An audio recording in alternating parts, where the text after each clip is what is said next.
All right, second try, guys. I'm sorry. All right, so 2 squared times 5. Well, how did we get that if we're doing the factor trees of these? 20, well, that's where we do the 2 times 10. 2 is prime, so we circle it. 2 times 5, we have both primes. So we can write that as 2 times 2 times 5, all right? Or 2 squared times 5. Now the other ones, I'm going to let you practice on your own if you want. When we have bigger numbers, it is okay if you want to use bigger numbers rather than 2. 10, not prime, so I can't circle it. 7 is prime, I can circle it. 2 times 5. All right. So I would have 2 times 5 times 7. We do that and we get our answer. This is how to write prime factorization. It will be needed for today's lesson. We want to find the greatest common factor. What a greatest common factor is, it's the biggest number that will go into both of the factors we're looking at. So, here's one way. I want to know the biggest number that will go into 12, 36, and 54. So, I can write out all the factors for each number.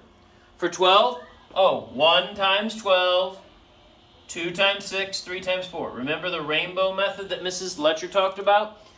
This is how we can get all the factors. You can just write them all out. Then, once you've written them all out for 12 and for 36 and for 54, you look for ones that are the same.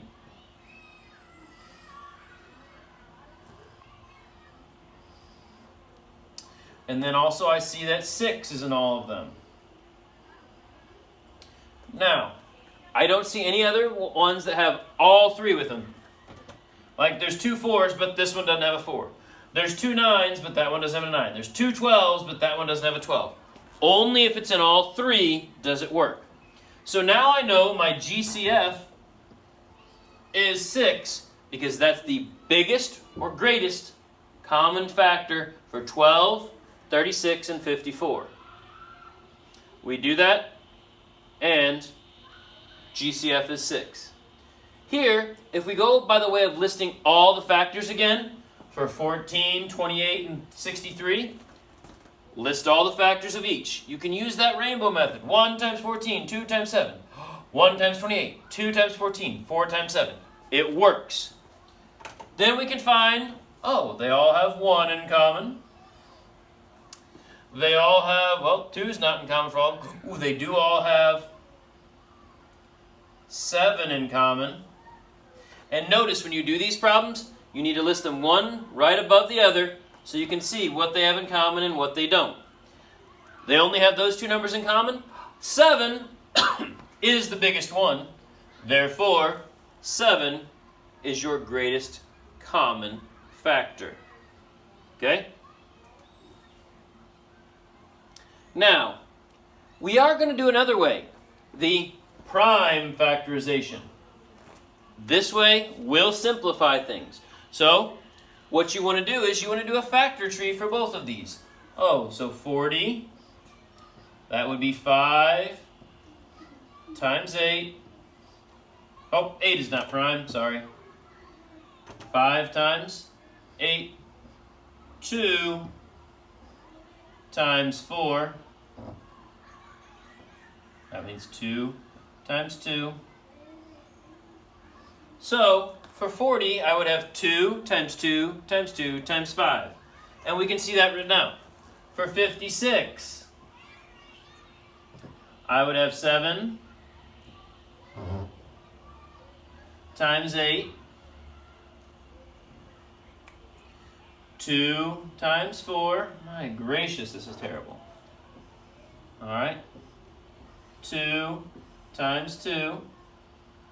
I know those are all prime. All right. So when we look at this, write out the prime factorization for each. What we did over here that I'm erasing, we write in order from least to greatest over here. Now we look. Oh, 2 in common, 2 in common, 2 in common. 7, 5, not in common. To find the GCF, I think 2 times 2. Oh, got ahead of myself. Times 2. That equals 8. Okay? So 2 times 2 times 2 equals 8. 8 is the greatest common factor. If I check, 8 goes into 56. 8 goes into 40. We have a great answer. We're good to go. That's what we're looking for. This can be easier, especially once you have them. Remember, each pair, the number only gets written down one time. See? 1, 2, another 2. For each pair, that 2 gets written down one time, and we get to 8 as our GCF. Now, when there's 4 like this, it's important to remember a few things. We'll go ahead and give you all the prime factorization. You will have to do this on your own during the problems. Okay? So we see that 2's, they all have a 2. They all have another 2. They all have a 3. Then 60 has the least. Do they all have a 5? No. So if they don't all have a 5, I can stop because I know 60 doesn't have any more. So with this one, a 2, and a 3. Only multiply the numbers one time for all the ones they had in common. So, there.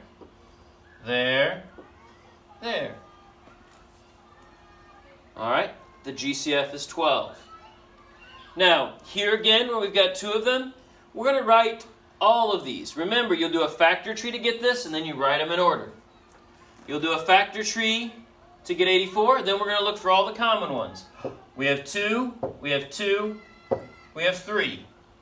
These don't have anything common, so we don't do anything with these numbers that are not circled.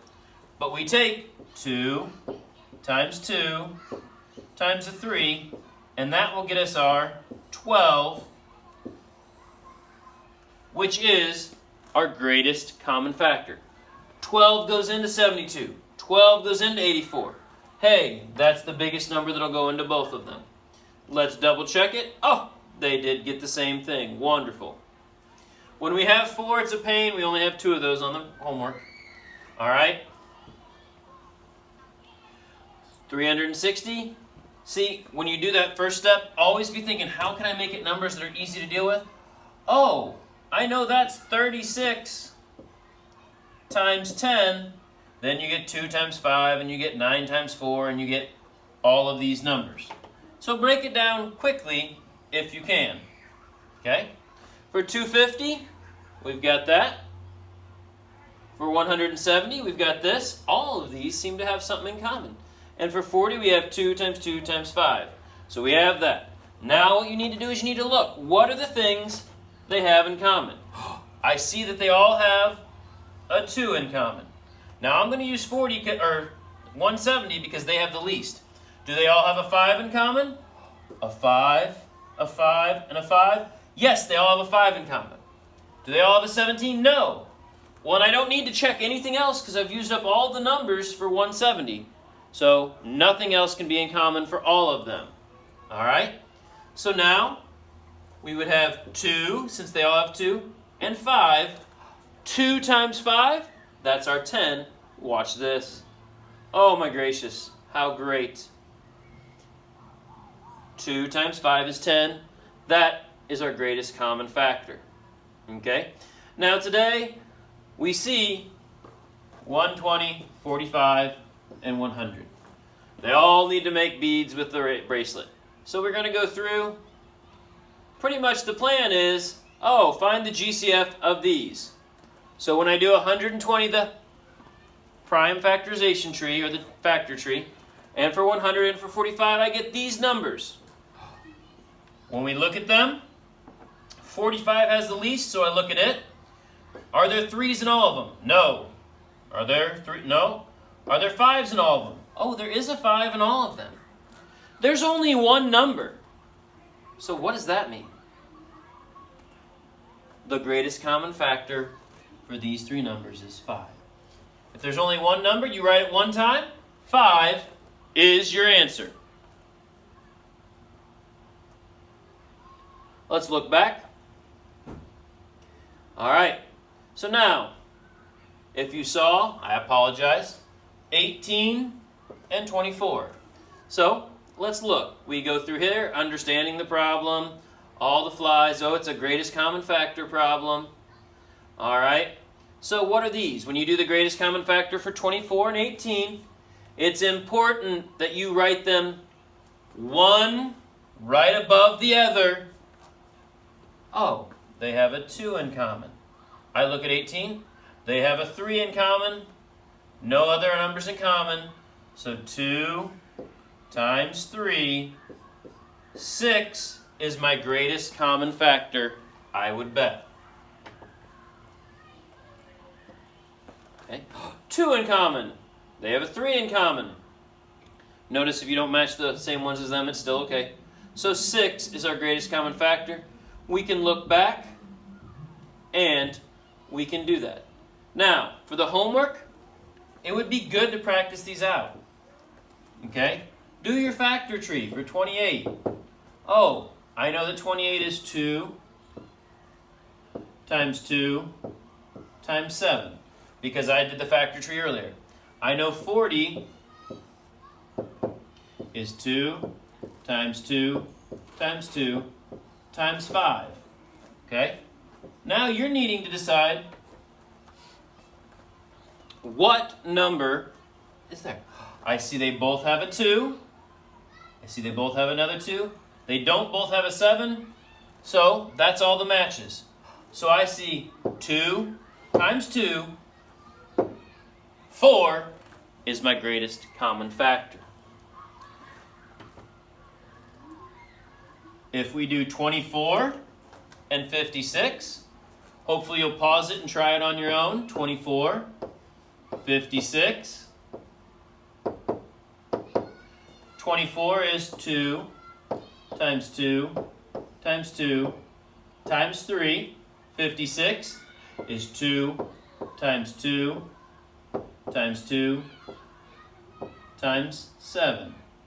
It is important and it is helpful if you write them from least to greatest. All right, they both have 4. I see a pair of 2s, another pair of 2s, another pair of 2s. Those aren't in common. So 2 times 2 times 2. 8 is our item. 54 and 99. Let's go ahead and do that. All right, 54, 99. We have 3 times 3 times 11. We have 2 times 3 times 3 times 3. All right. I look at this one, it's got less, so I have a 3 pair. I have another 3 pair. 11, no pair. Oh, 3 times 3. 9 is our answer. Now when we have 3, it does take a little bit more work. All right, so we have 20, we have 35, and we have 70. And if you remember from earlier, the numbers have to be in all 3 of them. Okay? So 20 would be 2 times 2 times 5. 35 would be 5 times 7 for your prime factorization. 70 would be 2 times 5 times 7. I look at 35, it has the least factors or prime factors. Do they all have a 5? Ooh, they do all have a 5. Do they all have a 7? This one doesn't. There's nothing else they have in common. So if they only have a 5, the answer is 5. And we've got it. Remember, if there's 3, it must be in all 3. Or if there's 4, it must be in all 4. All right, ladies and gentlemen, we've got all this going. We've got the answers. Contact me with help or for help, and I'm sorry for the trouble.